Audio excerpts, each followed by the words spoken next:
오늘 분량이 좀 많아서 예화 없이 바로 시작하겠습니다.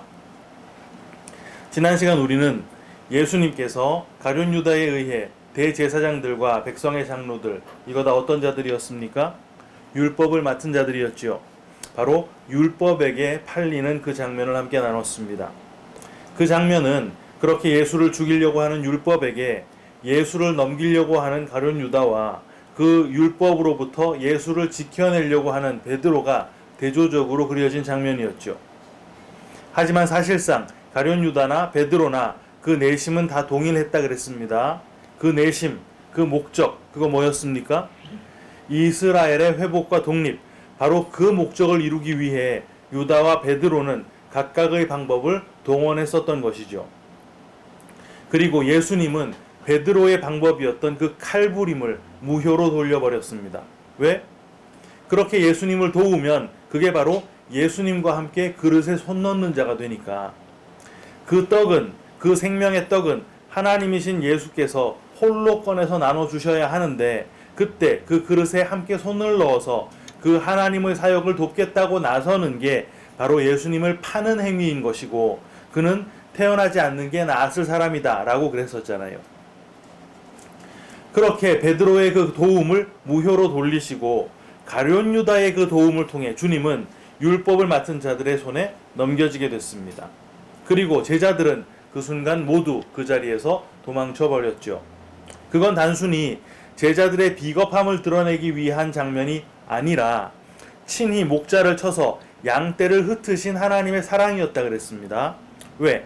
거기서 도망을 가지 않으면, 계속 예수님 돕는답시고 남아 있으면 그게 바로 하나님의 사역에 숟가락을 올리려고 하는 짓을 계속하게 되는 것이고, 그 짓을 하는 자는 어떻게 했다고요? 차라리 태어나지 않는 게 나을 뻔한 사람이었다 그랬지 않습니까? 오늘 우리는 마태복음 26장을 끝까지 다 읽었습니다.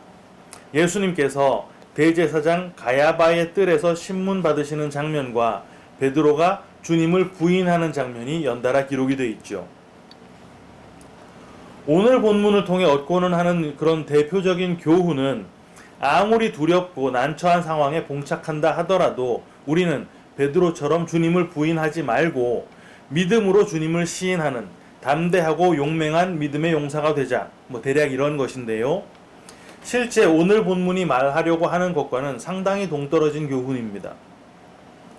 반복적으로 말씀을 드리지만 십자가를 향해 나아가고 계신 주님의 그 대속 사역에 우리의 긍정적인 협조나 협력, 아주 작은 도움이라도 이런 걸 끼워 넣게 되는 순간, 그건 순식간에 내 공로로 전락될 수밖에 없다 그랬지요. 그럼 과연 오늘 본문이 뭘 말하고 있는 것인지를 내용이 조금 길지만 가급적 간추려서 살펴보도록 하겠습니다.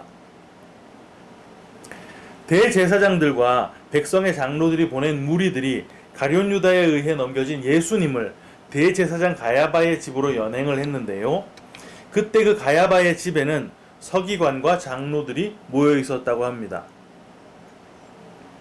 요한복음을 보면 이 장면에 앞서서 대제사장 안나스에게 신문 받는 장면이 나와요. 요한복음 18장 12절 13절 읽어드립니다. 이에 군대와 천부장과 유대인의 아랫사람들이 예수를 잡아 결박하여 먼저 안나스에게로 끌고 가니, 안나스는 그 해의 대제사장인 가야바의 장인이라. 네, 이렇게 안나스에게 먼저 끌려가셨고, 거기서 주님은 적지 않은 논쟁을 벌이셨습니다. 심지어 그 논쟁을 한참 하고 있을 때 대제사장에게 어떻게 그렇게 버릇없이 말할 수 있어? 라는 뉘앙스로 거기 있는 사람에게 한 대 맞기까지 하셨어요. 그리고 나서 안나스는 예수님을 가야바에게로 보냅니다. 24절인데요. 안나스가 예수를 결박한 그대로 대제사장 가야바에게 보내니라. 베드로가 주님을 세 차례 부인했던 것도 한 장소에서 벌어진 일이 아닙니다. 안나스의 뜰에서 최초로 부인을 했었고, 가야바의 뜰로 장소를 옮긴 뒤에 두 번째, 세 번째로 주님을 부인했던 거예요. 그러니까 마태는 이 안나스의 집에서 있었던 일을 다 생략하고 곧바로 안나스의 뜰로 연행된 이후의 내용으로 압축해서 기록을 해놓은 것입니다. 가야바의 집으로 옮겨진 후에 대제사장 측은 예수님을 죽어마땅한 죄인으로 규명해내기 위해서 총력을 기울이기 시작하는데 그게 만만치가 않았어요. 원래대로라면 안식일을 범했다라는 것 하나만으로도 율법에 따라 얼마든지 돌로 쳐서 사형을 시킬 수 있었겠지만 당시 이스라엘은 로마의 식민 지배를 받고 있었지 않습니까? 그래서 로마 당국의 그 허락 없이 독자적인 사형 집행을 처리할 수가 없었습니다. 정리하자면 대제사장들은 예수가 메시아다라고 생각하는 그 유대인들의 반발을 미연에 차단하기 위해 율법적으로 예수의 죄를 규명해냈어야만 했는데 동시에 로마로부터 사형 집행의 권한까지 부여받았어야 했기 때문에 예수님의 그 죄는 로마법에도 저촉을 받는 것이어야만 했다는 말이에요. 여러 거짓 증거가 제시됐지만 이런 조건에 딱 맞아떨어지는 증거는 잘 나오지 않았습니다. 오늘 본문에 거짓 증거라는 표현이 나오는데요. 이건 유대인들이 없었던 일을 막 꾸며서 조작해서 증거를 만들어냈다라는 뜻이 아닙니다. 유대인들은 그런 위증을 하지 않아요. 왜? 위증은 거짓말이니까, 율법에 어긋나는 것이니까. 거짓이라고 번역된 단어가 헬라어 푸슈도스라는 것인데요. 이게 영어에서 위조, 사이비 이런 뜻으로 흔히 쓰이는 접두어 수도의 어원입니다. 위조나 사이비 같은 것들은 실제 있는 것이나 정통한 것을 흉내내서 그것인 양 하는 것이잖아요. 애당초 없었던 걸 창작해서 만들어낸 게 아니라 실체가 있는 어떤 걸 모방하고 흉내를 내서 그것을 들이미는 것, 그게 푸슈도스라는 말입니다. 예수님께서 공생애 내내 하셨던 말씀이나 행하셨던 일, 그게 실체인데 그걸 귀로 듣고 눈으로 본 사람들이 그렇게 보고 들은 걸 보이는 대로 들리는 대로 받아들이면 그때 그 실체이고 진짜였던 진리가 그들에게는 모방이고 가짜인 거짓이 된다 그랬던 거 기억나시죠? 지금까지 공생의 기간 내내 주님은 진짜를, 실체를, 진리를 흘려보내 주셨지만 아무도 그걸 실체로, 진짜로, 진리로 받아들이지 못했습니다. 그럼 그 진리, 그 실체, 그 진짜가 그들 속에 지금 뭘로 들어가 있다는 말일까요? 당연히 가짜로, 모방으로, 거짓으로 들어가 있겠지요. 그게 뭡니까? 율법. 그 율법으로 진리를 깨달았다면 그 율법이 진짜가 되겠지만 율법인 상태, 눈에 보이고 귀에 들리는 그 상태로는 진리를 못 깨닫는다 그랬으니까 그때 그 율법은 거짓이 되는 것이다 그랬잖아요.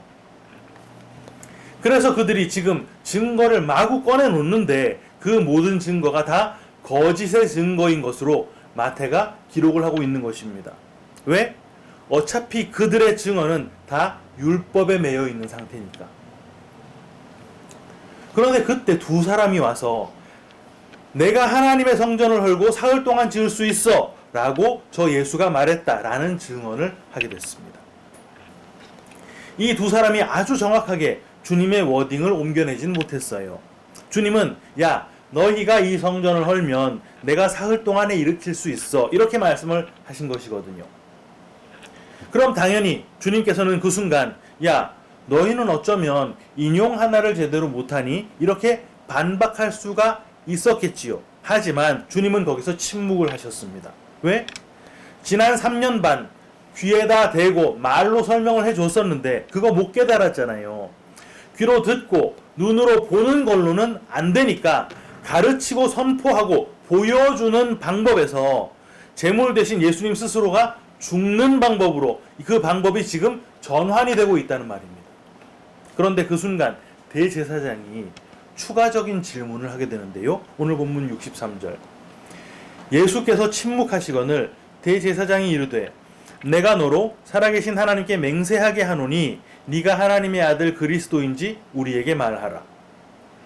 여러분, 하나님의 아들 그리스도 이 말 지금 그 현장에 그 말을 했던 사람이 한 명 있었는데 누구였습니까? 베드로였지요. 베드로가 바로 주는 그리스도시고 살아계신 하나님의 아들입니다 라는 이 고백을 주님께 했었고, 그 고백을 통해서 주님으로부터 교회를 약속받았었잖아요. 그런데 당시 베드로나 모든 제자들에게 현재 우리가 알고 있는 이 교회라는 개념이 있었습니까? 그런 개념 없었죠.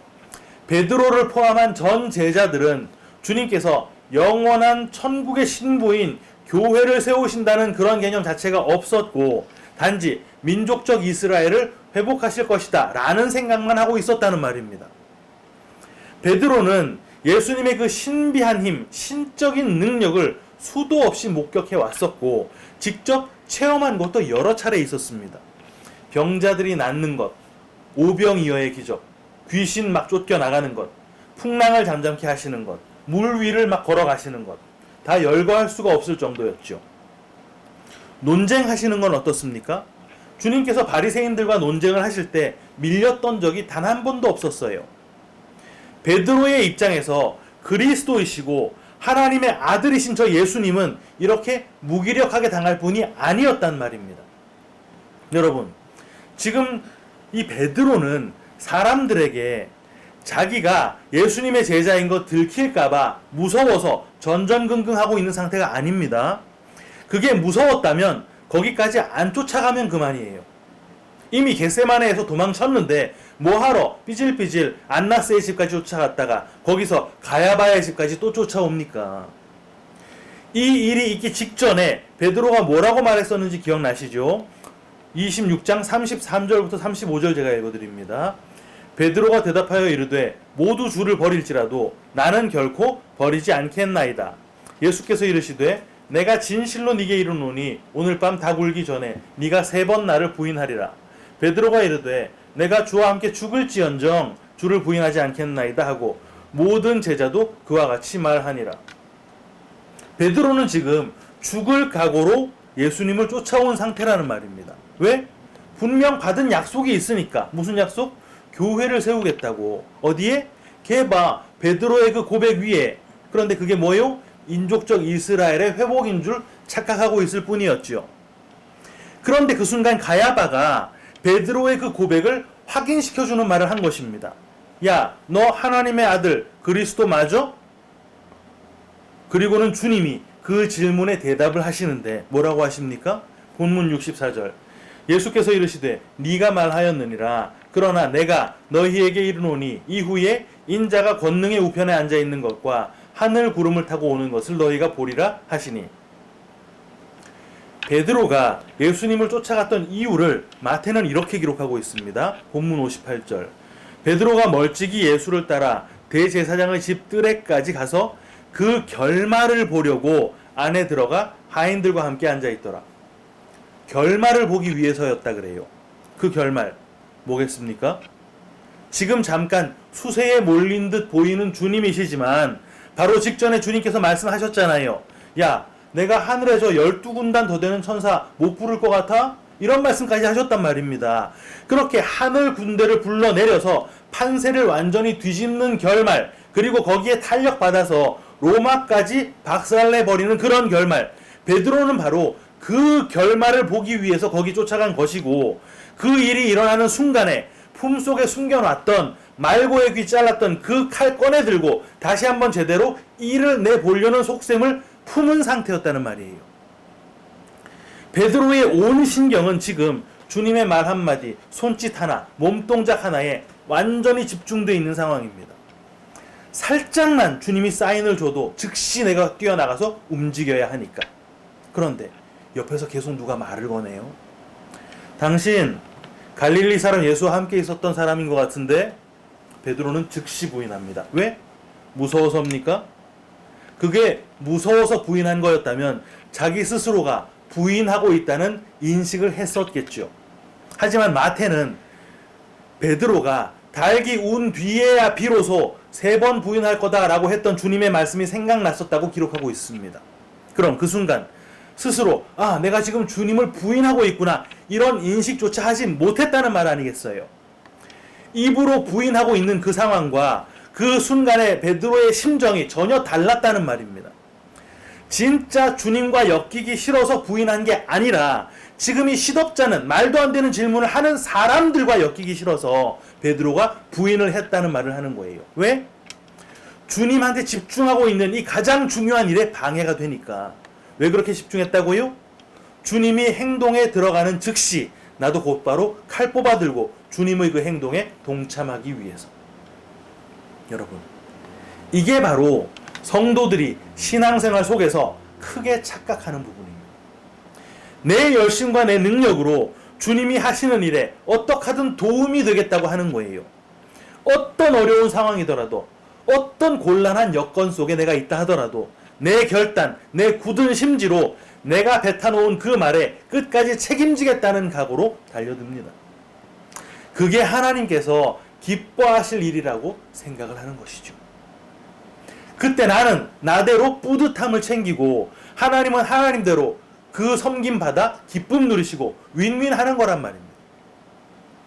그런데 그 생각이 바로 사람의 생각, 자기 소견에 옳은 생각, 율법의 생각이라는 걸 깨닫지 못하는 거예요.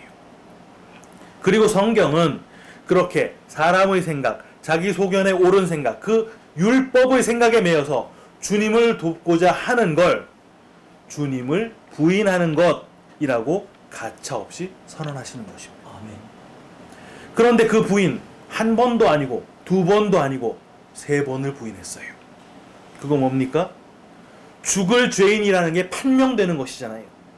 죄인이 죄인으로 판명되고 확정되는 거, 그거 뭐였습니까? 율법이 그 목적을 완수하는 것이라 그랬죠. 그렇게 율법이 그 목적을 완수해서 베드로가 죽을 죄인으로 판명된 바로 그 순간 무슨 일이 일어납니까? 닭이 울죠. 여기에 울다라고 번역된 헬라어가 소리를 내다라는 뜻의 포네오라는 단어입니다. 포네오의 어원은 포네이이고 그 어원은 파이노라는 단어인데요. 이게 빛으로 가져오다, 빛을 비추다 이런 뜻입니다. 죽을 죄인으로 판명된 베드로에게 빛이 쫙 비치니까 베드로가 뭐가 생각났다고요? 본문 75절. 이에 베드로가 예수의 말씀에 닭 울기 전에 네가 3번 나를 부인하리라 하심이 생각나서 밖에 나가서 심히 통곡하니라. 처음 그 말씀을 들었을 때 베드로의 반응은 아니요 주님, 저 할 수 있습니다. 제가 주님을 부인할 리가 없잖아요. 주님과 함께 죽으면 죽었지 저 주님 부인 안 합니다. 이랬었단 말입니다.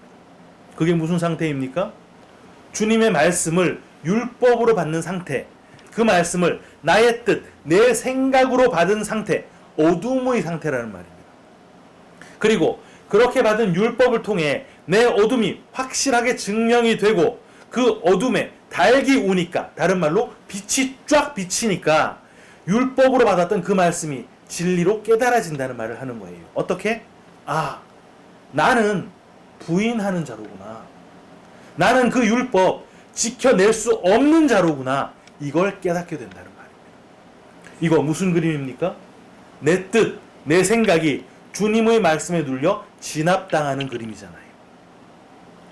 주님을 부인하고 내 뜻을 디밀던 그 상태에서 주님의 말씀에 눌려서 나는 죽을 죄인이 맞구나, 이렇게 나를 부인하고 주님의 뜻을 받는 상태로 전환이 되는 그림이란 말입니다.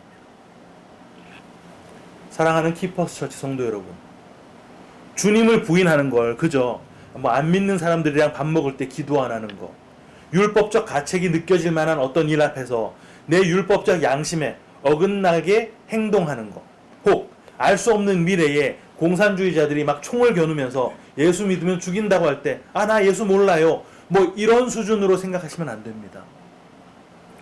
예수님을 부인한다, 주님을 부인한다 라고 하는 건 율법에 매인 나의 처지, 죽어야 할 내 처지를 발견하라고 율법을 우리에게 딱 건네주셨을 때 그 율법 완전하게 지켜내면 죄 없는 거고, 그러면 천국 가는 게 맞는 거니까 그 율법을 꼭 붙들면서 이거 착실히 지켜내서 내 힘으로 천국 입성하겠다고, 그거 이뤄내겠다고 하는 거, 그게 바로 주님을 부인하는 것이란 말입니다. 아멘. 왜요? 유일한 천국 길은 예수 그리스도밖에 없는데 그 길 말고 율법이라는 다른 길을 붙드는 거니까. 유일한 길이신 주님은 부인하고 율법을 거뜬히 행하는 나를 믿는 것이잖아요. 하지만 성도는 그 반대의 길을 걷는 사람들입니다. 나를 부인하고 주님을 믿는 거예요. 어떻게? 율법을 통해 내 근본적인 더러움을 발견하고 그때 나에게 비춰오는 그 빛을 통해 그 빛과 함께 살아나는 삶을 사는 것입니다. 아멘. 바로 이 빛의 삶, 베드로처럼 밖에 나가 심히 통곡하는 괴로운 삶이 되겠지만 그때 낙심하지 않고 믿음으로 예수님 꽉 붙들고 인내하며 그 길 걸어가는 우리 모두가 다 되시기를 주님의 이름으로 축원합니다. 아멘.